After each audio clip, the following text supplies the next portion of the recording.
News 18 India. जो हमारे अपने देश में जो माहौल बन रहा है ईवीएम पर या किसी और चीज पर, मैं ये कहता हूं कि ये लोकतंत्र है। तो यहां पर जो है अगर आपकी हार हो जाए तो किसी दूसरे देश से तुलना करना ये हमारे अपने देश के लिए मुनासिब नहीं है। आप कहिए ना कि ये मुल्क अच्छा नहीं चल रहा है, इस देश के प्रधानमंत्री ने ये काम बिल्कुल अच्छा नहीं किया, बेरोजगारी का मसला अभी भी है, ये है वो है, सब कहिए, लेकिन ये कह दीजिए कि ये रशिया हो गया। ना ये तुलना करना बिल्कुल ही मुनासिब नहीं। हो सकता है कि मैं बीजेपी की आइडियोलॉजी से मैं सहमत नहीं हूं, बिल्कुल सहमत नहीं। लेकिन ये बात से भी सहमत नहीं हूं कि हमें किसी दूसरे देश से तुलना करना चाहिए। ये बिल्कुल कतई गलत है, इस पर रोक होना चाहिए। इस पर बिल्कुल रोक होनी चाहिए। जी नीति जी, मैं बिल्कुल आपका भी एक पॉइंट ले लेता हूं, फिर पवन जी से लेता हूं। इसको बोलते हैं मीठा मीठा गप गप, कड़वा कड़वा थू थू। लोकतंत्र की बात वो लोग करते हैं। भारत के संविधान में आप, ये पहली बार नहीं हो रहा प्रतीक जी, राहुल गांधी जी बहुत ही प्राइम नेता हैं, कांग्रेस के सलार हैं, वो विदेशी पृष्ठभूमि में बोलते हैं कि भारत में लोकतंत्र की हत्या होती है। तो मैं पूछती हूँ कांग्रेस से, क्या 1947 में आदरणीय जवाहरलाल नेहरू जिनको 0 वोट मिला था तब लोकतंत्र की हत्या नहीं थी? जब इंदिरा गांधी जी को बिना लोकतांत्रिक तरीके से सिंडिकेट और इंडिकेट के चक्कर में जब हमने बनाया उनको प्रधानमंत्री, तब लोकतंत्र की हत्या नहीं थी?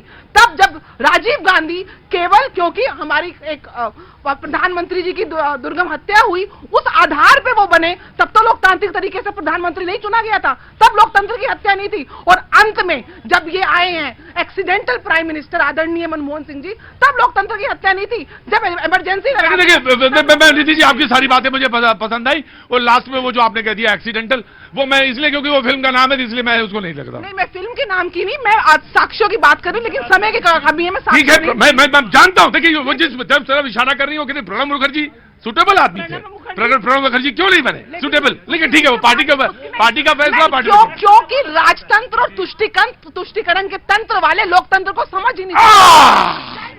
ये पॉइंट है। मैं इतनी देर से सोच रहा था ये पॉइंट कब आएगा, कब बोलेंगे। हाँ जी, आ गया। लोकतंत्र और राजतंत्र, लोकतंत्र 77 वाले ये बात कह रहे हैं। मैं बिल्कुल, of course you have full right to answer, and then the BJP. 1947 मुझे वॉच देखने दो। हाँ जी, मेरी बहन ने 1947 की बात करी कि उसमें कौन सी सरकार चुन के आई थी। उसी सरकार में श्यामा प्रसाद मुखर्जी जी भी चुने गए थे। उनको आप बताइए कि उनको हमने ही भेजा था, हमारे कांग्रेस पार्टी ने। आप बताइए ना, जिनका सीना आप दम ठोकते हैं वो कहां से चुन के आए थे, कौन सी कॉन्स्टिट्यूएंसी से चुन के आए थे? सुना भाई, सुना हो, इतना मादा रखो। दूसरी बात, इंदिरा गांधी जी और राजीव गांधी जी भी जब चुन के आए थे तो लोकसभा के मेंबर्स उनको चुना था। हाँ। मैं ये व्हाट्सएप यूनिवर्सिटी की जो बातें हैं वो मैं सुनने में, मैं यही बात कह रहा हूं, मैं वो कि जो 2014 में चुने गए प्रधानमंत्री, और तो भी प्रधानमंत्री ही चुने गए यहाँ पे। 2019 में जब रिपीट हुए तो यही मोदी जी ही हैं। अगर हम इस बात को कहते हैं कि इंदिरा जी चुनी गई, तो मैं ये, मनीष जी बहस को रफ्तार दीजिए, तो हम इस बात को मानते हैं कि प्रणब मुखर्जी भी बन सकते थे। बिल्कुल, पार्टी का मुद्दा है वो, पार्टी विल डिसाइड को बोलने लगूं कि राजनाथ सिंह भी बन सकते थे, एलके अडवाणी भी बन सकते थे। एलके अडवाणी आज कहां है किसी को नहीं पता, कहां गुमनामी में है वो आजकल। बहस ही नहीं कर रहा, बिल्कुल बहस नहीं करनी चाहिए, बहस ही नहीं कर रहा। अभी हमारे भाई ने एक बात और करी कि भारत जोड़ो न्याय यात्रा अरुणाचल गई कि नहीं गई। अरुणाचल प्रदेश हम लोग गए थे, पहली बात तो।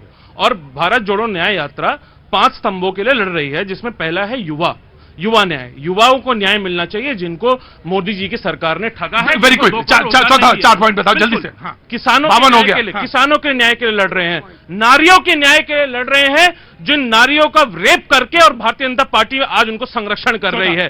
श्रमिकों के न्याय के लिए लड़ रहे हैं, उन श्रमिकों के लिए जो आज इजराइल जाने पे उतारू है, जहां पे आज भी वॉर चल रही है और लड़ाई चल रही है। वहां पे लाखों की संख्या में हमारे देश से किसान श्रमिक जाना चाहते हैं क्योंकि यहां पे रोजगार नहीं है।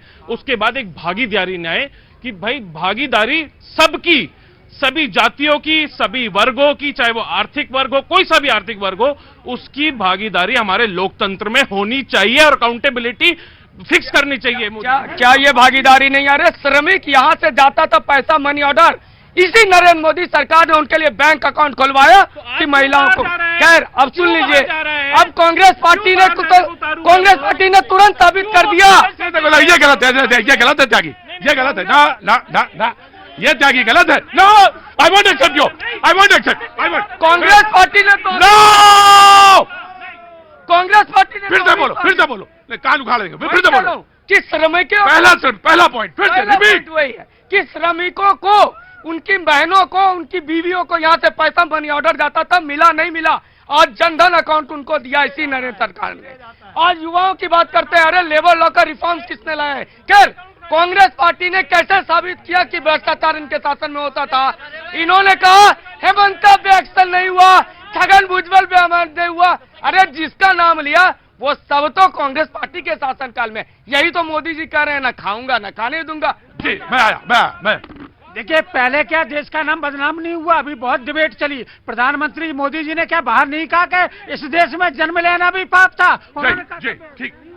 सच में कांग्रेस भी पत्ती में है, लेकिन क्यों इस पर कांग्रेस विचार नहीं करती है? चंद बातें करना और मुतमईन होना नहीं अच्छा, सियासत आखिरी दम तक सभी को आजमाती है और जरा गलती की गुंजाइश नहीं होती सियासत में।